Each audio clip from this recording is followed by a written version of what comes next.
మరి ఆనవాయితీగా అన్ని గుళ్ళు గోపురాలు దేవాలయాలకు కూడా గౌరవించి తెలంగాణ తెచ్చుకున్నదే మన హిందుత్వాన్ని మన దేవాలయాలను పరిరక్షించుకోవాలని చెప్పి పెద్ద ఎత్తున ప్రతి పండుగకు బతుకమ్మ కానీ దసరా కానీ బోనాలు కానీ మరి రంజాన్ కానీ మరి క్రిస్మస్ కానీ అన్ని పండుగలు అందరూ సంతోషంగా ఉండాలని చెప్పి ప్రభుత్వమే అప్పుడు మరి వారికి బడ్జెట్ కేటాయించి అన్ని ఉత్సవాలను దేవాలయాలను అభివృద్ధి చేసుకున్న మరి అప్పటి దయ వల్ల మరి మంచి వర్షాలు పడి ఈ ప్రాంతం సస్యశ్యామలంగా కావాలని చెప్పి భగవంతుని కోరుకుంటున్నా. మీ అందరి ఆశీస్సులు కూడా మళ్ళీ మన ప్రభుత్వం రావడానికి అందరూ సహకరించి భవిష్యత్తులో కూడా మరి ఈ ప్రాంతం ఇంకా అభివృద్ధి చేసుకోవాలి. ఇంకా కూడా మనం కాళేశ్వరం నీళ్లు తెచ్చుకోవాలి, ఈ ప్రాంతం సమృద్ధిగా పంటలు పండించుకోవాలి, ఇంకా కూడా ఎంతో అభివృద్ధి చేసుకోవాల్సిన అవసరం ఎంతైనా ఉన్నది.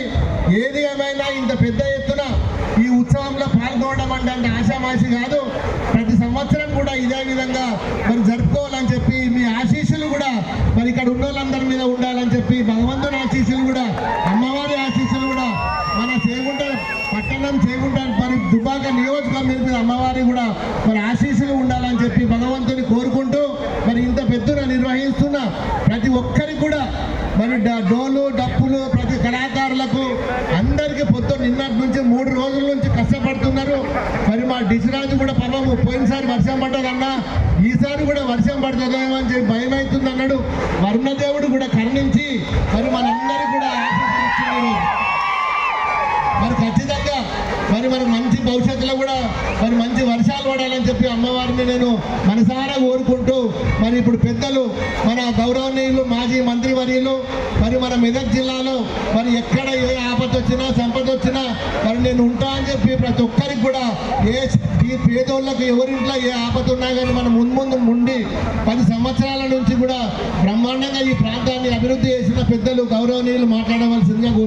ఈనాటి పలారం బండి యాత్ర చూస్తూ ఉంటే నాకు చేగుంటలో ఉన్నట్టు అనిపిస్తలేదు. సికింద్రాబాద్ అమ్మవారి బోనాలు గుర్తొస్తా ఉన్నాయి. ప్రతి సంవత్సరం సికింద్రాబాద్లో మాంకాలమ్మ బోనాలకు మా తలసాని శ్రీనివాస్ యాదవ్ గారు, మా పద్మారావు ఎమ్మెల్యే గారు ఆడ అద్భుతమైన పలారం బండి యాత్రలు చేస్తారు. ప్రతి సంవత్సరం పోతూ ఉంటాను నేను.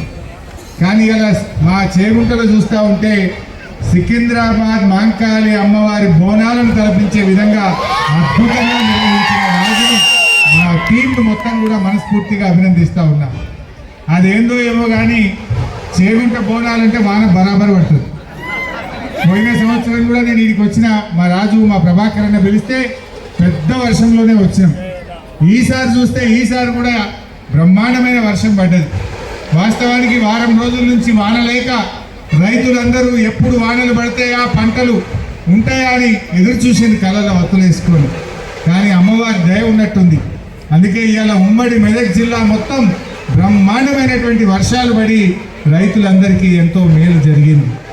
మరి అమ్మవారి దయతో మీ అందరి కోరికలు నెరవేరాలి. చేగుంట మండలం, మన మెదక్ జిల్లా, మన తెలంగాణ రాష్ట్రం ఇంకా బాగా అభివృద్ధిలో ముందుకు సాగాలని నేను అమ్మవారిని ప్రార్థిస్తా ఉన్నా. ముఖ్యంగా కేసీఆర్ గారి నాయకత్వంలో మనకు చేగుంటకు మెదక్ జిల్లాకు కాళేశ్వరం జలాలు తీసుకొచ్చాం. మన శంకరంపేట కెనాల్ ఈ పక్కనే చిట్టోజుపల్లి దాకా వచ్చింది. రామాయణపేట కెనాల్ అయితే పూర్తి చేసినాం. చాలా చెరువులు చేగుంట రామాయణపేట మండలాల్లో నింపుకున్నాం. ఈ ప్రాంతం పారిశ్రామికంగా అభివృద్ధి జరుగుతూ ఉంది. దానికి గోదావరి జలాలు తోడైపోతే ఈ చేగుంట ప్రాంతం బంగారు తురుకైతుందని ఆనాడు కేసీఆర్ గారు చెప్పేవాళ్ళు. ఇది నిజంగా కూడా జరుగుతుంది, ఎక్కువ టైం ఏం పట్టదు. మరి ముఖ్యంగా మా కొత్త ప్రభాకర్ అన్న, ఆయనకు చాలా పట్టుదల కలిగిన వ్యక్తి. ఈ ప్రాంతాన్ని అభివృద్ధి చేయాలని ఎంతో తపనతో కొత్త ప్రభాకర్ రెడ్డి గారు కృషి చేస్తూ ఉన్నారు. ఎంపీగా ఈ నేషనల్ హైవే మీద అనేక ఫ్లైఓవర్లు కట్టించి ఈ నేషనల్ హైవే అభివృద్ధిలో కూడా ఆనాడు ప్రభాకర్ అన్న కృషి చేసినారు. ఇప్పుడు శాసనసభ్యులుగా కూడా తప్పకుండా ఈ ప్రాంత అభివృద్ధికి అన్ని రకాలుగా కూడా కృషి చేస్తాం. ముఖ్యంగా మీరు దయచేసి వీళ్ళందరూ కూడా గమనిస్తూ ఉన్నారు. పాలేందో నీళ్ళేందో తేలిపోయింది, కుల్లా అయింది. నాటి కేసీఆర్ పాలనకు నేటి పాలనకు తేడా ఏందో ప్రజలు గమనిస్తూ ఉన్నారు. బట్ ఏది ఏమైనా ఒకసారి ఎన్నుకుంటే ప్రభుత్వం ఉంటుంది. కానీ ప్రజలకు ఎప్పుడు తెలుస్తుంది? అప్పుడు ఎట్లుండే ఇప్పుడు ఎట్లుందో ఇప్పుడు ప్రజలే గమనిస్తూ ఉన్నారు. మరి మళ్ళీ మంచి రోజులు వస్తాయి, తప్పకుండా మళ్ళీ మన ప్రభుత్వం వస్తుంది. ఈ ప్రాంతానికి అన్ని రకాలుగా అభివృద్ధిలో తీసుకొని పోతాం. మెదక్ జిల్లా కావాలి, మెదక్ రైలు కావాలనే కలను నిజం చేసింది కూడా నాటి బీఆర్ఎస్ ప్రభుత్వమే. మెదక్ గోదావరి జలాన్ని తెచ్చింది బీఆర్ఎస్ ప్రభుత్వమే. ఈ పక్కన తూప్రాన్ రెవెన్యూ డివిజన్ ను, ఇటు రామాయంపేట రెవెన్యూ డివిజన్ కూడా మనం సాధించుకున్నాం. ఈ ప్రాంతాన్ని అనేక రకాలుగా పారిశ్రామికంగా అభివృద్ధి చేయడంలో కూడా బీఆర్ఎస్ ప్రభుత్వం ఎంత కృషి చేసిందో కూడా మీకు తెలుసు. మరి బోనాల సందర్భంగా ఆషాఢ మాసంలో అక్కా చెల్లెళ్ళు ఎంతో ప్రేమతో భక్తితో ఆ అమ్మవారికి బోనాలు తీస్తూ ఉంటారు.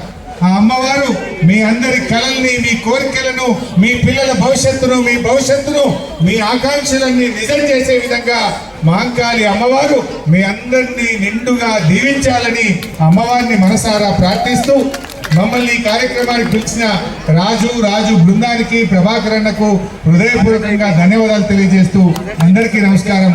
అమ్మవారి దయ మీ అందరికీ నిండుగా ఉండాలని ప్రార్థిస్తూ జై Telangana. Hi everybody, this is Kiriti Damaraju. Like, share and subscribe to Saira TV.